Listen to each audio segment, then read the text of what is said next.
Hello বন্ধুরা, সবাই কেমন আছেন? আশা করি সবাই ভালো আছেন। আজকে আমিও আরেকটি গল্প নিয়ে এসেছি। গল্পটির নাম হলো একটি আষাঢ়ের গল্প। এই গল্পটি লিখেছেন কবিগুরু রবীন্দ্রনাথ ঠাকুর। তবে চলুন গল্পটি শোনা যাক। দূর সমুদ্রের মধ্যে একটি দ্বীপ, সেখানে কেবল তাসের সাহেব, তাসের বিবি, টেক্কা এবং গোলামের বাস।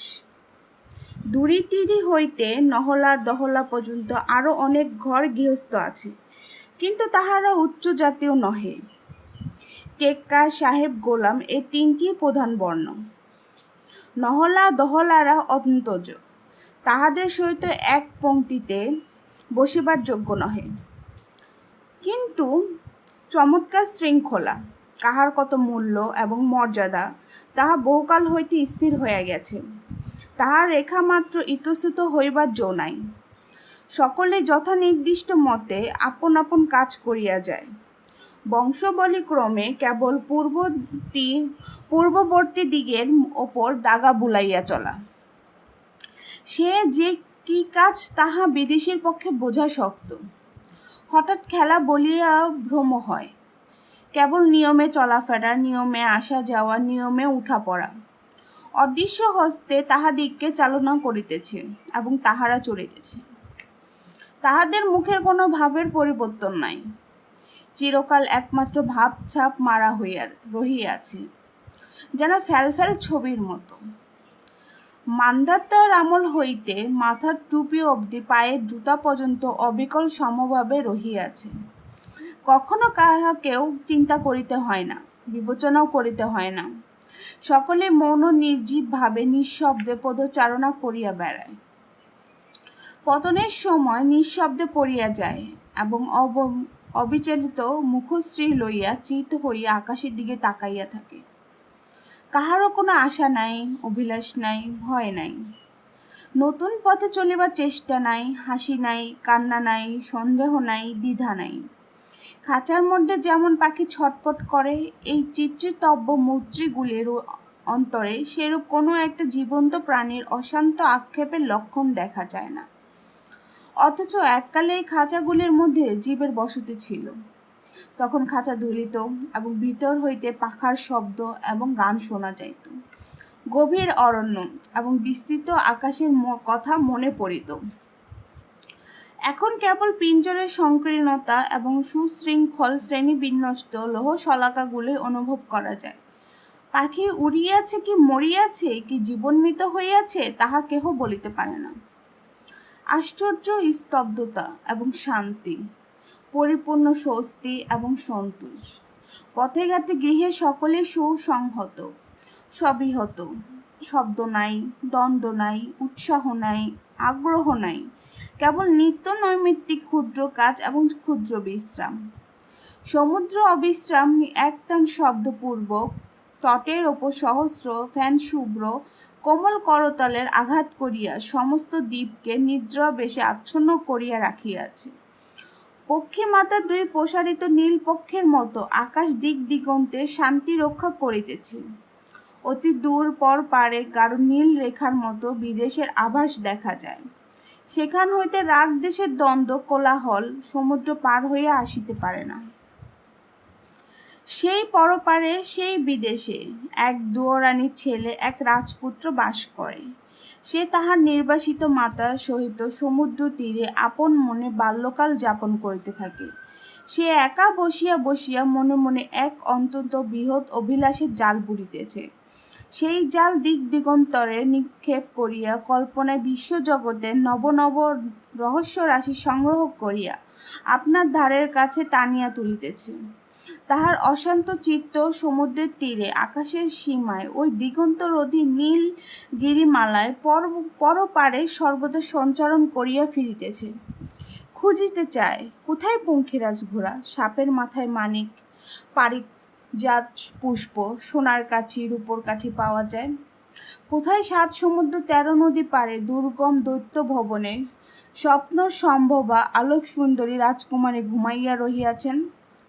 রাজপুত্র পাঠশালে পড়িতে যায়, সেখানে পাঠান্তরে সওদাগরের পুত্রের কাছে দেশ বিদেশের কথা এবং কোটালের পুত্রের কাছে তাল বেতালের কাহিনী শুনে। ঝুপ ঝুপ করিয়া বৃষ্টি পড়ে, মেঘের অন্ধকার হইয়া থাকে। গৃহদ্বারে মায়ের কাছে বসিয়া সমুদ্রের দিকে চাহিয়া রাজপুত্র বলে, মা, একটা খুব দূর দেশের গল্প বলো। মা অনেকক্ষণ ধরিয়া তাহার বাল্যশ্রুত এক অপূর্ব দেশের অপূর্ব গল্প বলিতেন। বৃষ্টির ঝড়ো ঝড়ো শব্দের মধ্যে সেই গল্প শুনিয়া রাজপুত্রের হৃদয় উদাস হইয়া যাইত। একদিন সওদাগরের পুত্র আসিয়া রাজপুত্রকে কহিল, সাঙ্গাত, পড়াশোনা তো সাঙ্গ করিয়াছি, এখন একবার দেশ ভ্রমণ বাহির হইব, তাই বিদায় লইতে আসিলাম। রাজার পুত্র কহিল, আমিও তোমার সঙ্গে যাইব। কোটালের পুত্র কহিল, আমাকে কি একলা ফেলা যাইবে? আমিও তোমাদের সঙ্গী। রাজপুত্র দুঃখিনী মাকে গিয়ে বলিল, মা, আমি ভ্রমণে বাহিরে যে হইতেছি, এবার তোমার দুঃখ মোচনের উপায় করিয়া আসিব। 3 বন্ধুতে বাহির হইয়া পড়িল। সমুদ্র সওদাগরের দ্বাদশ তরী প্রস্তুত ছিল। 3 বন্ধু চড়িয়া বসিল। দক্ষিণের বাতাসে পাল ভরিয়া উঠিল। নৌকাগুলো রাজপুত্রের হৃদয় বাসনার মতো ছুটিয়া চলিল। শঙ্খদ্বীপে গিয়া এক নৌকা শঙ্খ, চন্দন দ্বীপে গিয়া এক নৌকা চন্দন, প্রবাল দ্বীপে গিয়ে এক নৌকা প্রবাল বোঝাই হইল। তাহার পরে আর 4 বৎসর গজ দন্ত মৃগনাভি লবঙ্গ জয়ফলের যখন আর 4টি নৌকা পূর্ণ হইল, তখন সহসা একটি বিপর্যয় ঝড় আসিল। সব কটা নৌকা ডুবিল। কেবল একটি নৌকা 3 বন্ধুকে একটি দ্বীপে আশ্রয়ে ফেলিয়া খান খান হইয়া গেল। এই দ্বীপে তাসের টেক্কা, তাসের সাহেব, তাসের বিবি, তাসের গোলাম যথানিয়মে বাস করে এবং দহলা নহলাগুলো তাহাদের পদানুবর্তী হইয়া যথানিয়মে কাল কাটে। তাসের রাজ্যে এতদিন কোনো উপদ্রব ছিল না। এই প্রথম গোলযোগের সূত্রপাত হইল। এতদিন পরে প্রথমেই একটা তর্ক উঠিল। এই যে 3টি লোক হঠাৎ একদিন সন্ধ্যাবেলায় সমুদ্র হইতে উঠিয়া আসিল, ইহাদিকে কোন শ্রেণীতে ফেলা যাইবে? প্রথমত, ইহারা কোন জাতি? টেক্কা, সাহেব, গোলাম না নহলা দহলা? দ্বিতীয়ত, ইহারা কোন গোত্র? ইস্কাবন, চিরেতন, হরতন অথবা রোহিতন? এই সমস্ত স্থির না হইলে ইহাদের সহিত কোনরূপ ব্যবহার করাই কঠিন। ইহারা কাহারও অন্ন খাইবে, কাহারও সহিত বাস করিবে। ইহাদের মধ্যে অধিকার ভেদে কেহই বা বায়ুকোণ, কেহই বা নৈঋত্য কোণে, কেহই বা ঈশান কোণে মাথা রাখিয়া, আবার কেহই বা দণ্ডায়মান হয়ে নিদ্রা দিবে। তাহার কিছুই স্থির হয় না। এ রাজ্যে এত বড় বিষম দুশ্চিন্তার কারণ ইতিমধ্যে আর কখনো ঘটে নাই। কিন্তু ক্ষুধাকাতর বিদেশী বন্ধু 3টির এই সকল গুরুতর বিষয় তিলমাত্র চিন্তা নাই। তাহারা কোনো গতিকে আহার পাইলেই বাঁচে। যখন দেখিল তাহাদের আহারাধিকারের দিতে সকলে ইতস্তত করিতে লাগিল এবং বিধান খুঁজিবার জন্য টেক্কারা বিরাট সভা আহ্বান করিল, তখন তাহারা যেখানে যে খাদ্য পাইল খাইতে আরম্ভ করিল। এই ব্যবহারে তিরি পর্যন্ত অবাক। তিরি কহিল, ভাই দুরি, ইহাদের বাছবিচার কিছুই নাই। দুরি কহিল, ভাই তিরি, বেশ দেখিতেছি ইহারা আমাদের অপেক্ষাও নিজ জাতীয়। আহার আদি করিয়া ঠান্ডা হয়ে 3 বন্ধু দেখিল এখানকার মানুষগুলো কিছু নতুন রকমের, যেন জগতে ইহাদের কোনো মূল্য নাই, যেন ইহাদের টিকি ধরিয়া কেউ উৎপাদন করিয়া লইয়াছে। ইহারা এক প্রকার হতবুদ্ধিভাবে সংসারে স্পর্শ পরিত্যাগ করিয়া দুলিয়া দুলিয়া বেড়াইতেছে। যাহা কিছু করিতেছে তাহা যেন আর একজনকে করাইতেছে, ঠিক যেন পুলতলাবাজি দোদুল্যমান পুতুলগুলির মতো। তাই কাহারও মুখে ভাবনা নাই। সকলে নিরতিশয় গম্ভীরভাবে যথা নিয়মে চলাফেরা করিতেছে, অথচ সব শুদ্ধ ভারী অদ্ভুত দেখাইতেছে। চারিদিকে এই জীবন্ত নির্জীবতার পরগম্ভীর সব রকম দেখিয়া রাজপুত্র আকাশে মুখ তুলিয়া হা হা করে হাসিয়া উঠিল। এই আন্তরিক কৌতুকের উচ্চ হাস্যধ্বনি তাস রাজ্যের কলরবহীন রাজপথে ভারী বিচিত্র শোনাইল। এখানে সকলেই এমনই একান্ত যথাযথ, এমনই পরিপাটি, এমনই প্রাচীন, এমনই সুগম্ভীর যে কৌতুক আপনার অকস্মাৎ উচ্ছ্বসিত উচ্ছৃঙ্খল শব্দে আপনি চকিত হইয়া, ম্লান হইয়া, নির্বাপিত হইয়া গেল। চারিদিকে লোকপ্রবাহে পূর্বাপেক্ষা দ্বিগুণ নিস্তব্ধ গম্ভীর অনুভূত হইল। কোটালের পুত্র এবং সওদাগরের পুত্র ব্যাকুল হইয়া রাজপুত্রকে কহিল, ভাই সাঙ্গাত, এই নিরানন্দ ভূমিতে আর এক দ্বন্দ্ব নয়, এখানে আর 2 দিন থাকিলে মাঝে মাঝে আপনাকে স্পর্শ করিয়া দেখিতে হইবে জীবিত আছি কিনা। রাজপুত্র কহিল, না ভাই, আমার কৌতূহল হইতেছে। ইহারা মানুষের মতো দেখিতে, ইহাদের মধ্যে এক ফোঁটা জীবন্ত পদার্থ আছে কিনা একবার নাড়া দিয়ে দেখিতে হইবে। এমনই তো কিছুকাল যায়, কিন্তু এই 3টে বিদেশি যুবক কোনো নিয়মের মধ্যে ধরা দেয় না। যেখানে যখন ওঠা বসা, মুখ ফেরানো, উপর হওয়া, চিত হওয়া, মাথা নাড়া, দিগবাজি খাওয়া, ইহারা তাহার কিছুই করে না, বরং সপত্রকে নিরীক্ষণ করে এবং হাসে। এই সমস্ত যথাবিধ অশেষ ক্রিয়াকলাপের মধ্যে একটি দিগ্গজ গাম্ভীর্য আছে যাহারা তাদেরকে অভিভূত হয় না। একদিন টেক্কা সাহেব গোলাম আসিয়া রাজপুত্র, কোটালের পুত্র এবং সদাগরের পুত্রকে হাড়ির মতো গলা করিয়া অবিচলিত মুখে গম্ভীর মুখে জিজ্ঞাসা করিল, তোমরা বিধান মতো চলিতেছ না কেন? 3 বন্ধু উত্তর কহিল, আমাদের ইচ্ছা। হাড়ির মতো গলা করিয়া তাস রাজ্যের 3 অধিনায়ক স্বপ্নভীত ভূতের মতো বলল, ইচ্ছা? সে বেটাকে? ইচ্ছা কি সেদিন বুঝিল না, কিন্তু ক্রমে ক্রমে বুঝিল। প্রতিদিন দেখিতে লাগিল, এমন করিয়া না চলিয়া অমন করিয়াও চলা সম্ভব। যেমন এদিক আছে তেমন ওদিক আছে। বিদেশ হইতে 3টি জীবন্ত দৃষ্টান্ত আসিয়া জানাইয়া দিল, বিধানের মতে মানবের সমস্ত স্বাধীনতার সীমা নহে। এমন করিয়া তাহারা ইচ্ছা নামক একটা রাজ্যশক্তির প্রভাব অস্পষ্টভাবে অনুভব করিতে লাগিল। ওই সেটি যেমনই অনুভব করা অমনি তাস রাজ্যের আগাগোড়া অল্প অল্প করিয়া আন্দোলিত হইতে আরম্ভ হইল। গত নিদ্র প্রকাণ্ড অজগর সর্পের অনেকগুলো কুণ্ডলীর মধ্যে জাগরণ যেমন অত্যন্ত মন্দ গতিতে সঞ্চালন করিতে থাকে, সেইরূপ।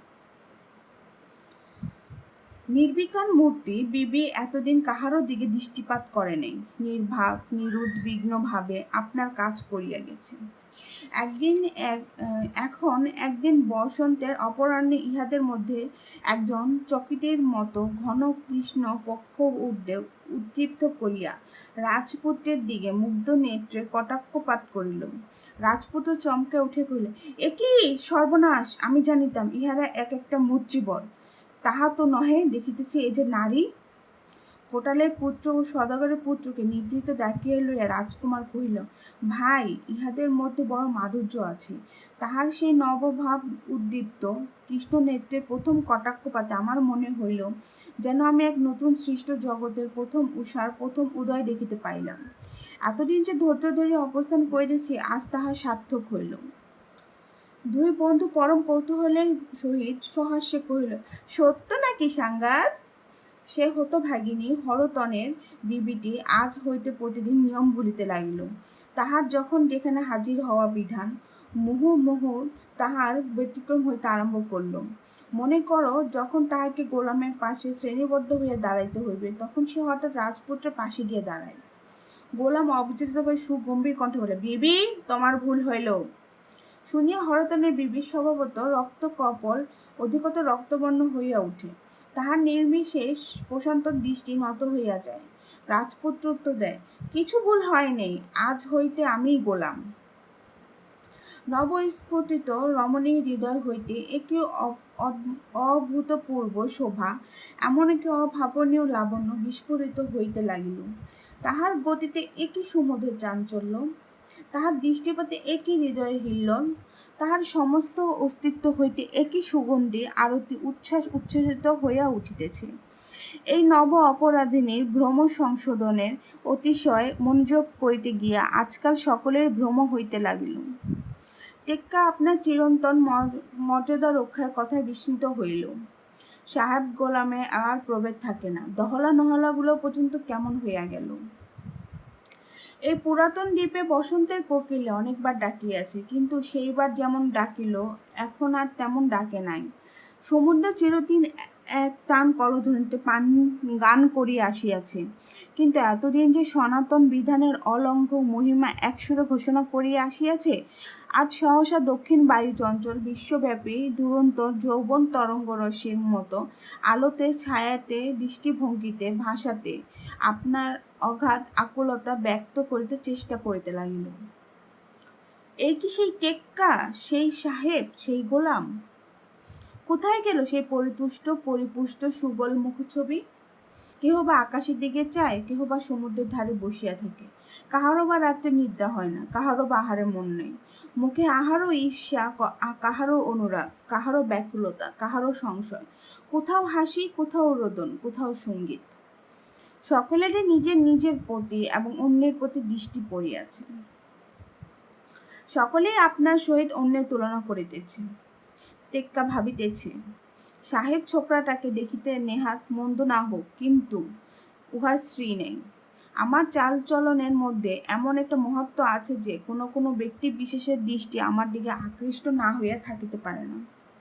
সাহেব ভাবিতেছে, টেক্কা সর্বদাই ভারী, টকটক করিয়া ঘাড় বাঁকাইয়া বেড়াইতেছে। মনে করিতেছে, উহাকে দেখিয়া বিবিগুলা বুক ফাটিয়া মারা গেল বলিয়া ঈষৎ বক্র হাসিয়া দর্পণে মুখ দেখিতেছে। দেশে যতগুলি বিবি ছিলেন, সকলে প্রাণপণে সাজসজ্জা করেন, আর পরস্পরকে লক্ষ্য করিয়া বলেন, আহ মরি যাই, গর্ভনীর এত সাজের ধুম কিসের জন্য গো বাপু? উহার রকম সকম দেখিয়া লজ্জা করে বলিয়া দ্বিগুণ প্রযত্নে হাব ভাব বিস্তার করিতে থাকেন। আবার কোথাও দুই সখায়, কোথাও দুই সখীতে গলা ধরিয়া নিভৃতে বসিয়া গোপন কথাবার্তা হইতে থাকে। কখনো হাসে, কখনো কাঁদে, কখনো রাগে, কখনো মান অভিমান চলে, কখনো সাদাসাদি হয়। যুবকগুলা পথের ধারে বনের ছায়া তরুমূলে পিষ্ট রাখিয়া সূক্ষ্ম পত্ররাশির ওপর পা ছড়াইয়া অলসভাবে বসিয়া থাকে। বালা সুনীল বসন পড়িয়া সেই ছায়াপথ দিয়া আপন মনে চলিতে চলিতে সেইখানে আসিয়া মুখ নত করিয়া চোখ ফিরাইয়া লয়, যেন কাহাকেও দেখিতে পাই না, যেন কাহাকেও দেখা দিতে আসে নাই, এমনও ভাব করিয়া চলে। তাই দেখিয়া কোনো কোনো খেপা যুবক দুঃসাহসে ভর করিয়া তাড়াতাড়ি কাছে অগ্রসর হয়, কিন্তু মনের মতো একটা কথা জোগায় না, অপ্রতিভ হইয়া দাঁড়াইয়া পড়ে। অনুকূল অবসর চলিয়া যায় এবং রমণীয় অতীত মুহূর্তের মধ্যে ক্রমে ক্রমে দূর বিলীন হইয়া যায়। মাথার উপরে পাখি ডাকিতে থাকে, বাতাস অঞ্চল ও অলক্ষ উড়াইয়া হু হু করিয়া বইয়া যায়। তরুপল্লব ঝরঝর মর্মর করে এবং সমুদ্রের অবিশ্রাম উচ্ছ্বসিত ধ্বনি হৃদয়ের অব্যক্ত বাসনাকে দ্বিগুণ দোদুল্যমান করিয়া তোলেন। একটা বসন্তে 3টে বিদেশি যুবক আসিয়া মরা গাঙ্গে এমন একটি ভরা তুফান তুলিয়া দিল। রাজপুত্র দেখিলেন, জোয়ার ভাটার মাঝখানে সমস্ত দেশটা থমথম করিতেছে। কথা নাই, কেবল মুখ চাওয়াচাওয়ি, কেবল এক পা এগোনো, দু পা পেছানো, কেবল আপনার মনের বাসনা স্তূপকার করিয়া বালির ঘর গড়া এবং বালির ঘর ভাঙা। সকলেই যেন ঘরের কোণে বসিয়া আপনার অঙ্গিতে আপনাকে আহুতি দিতেছে এবং প্রতিদিন কৃশ ও বাক্যহীন হইয়া যাইতেছে। কেবল চোখ দুটা জ্বলিতেছে এবং অন্তর্নিহিত বাণীর আন্দোলনে উষ্টাধর বায়ু কম্পিত পল্লবের মতো স্পন্দিত হইতেছে।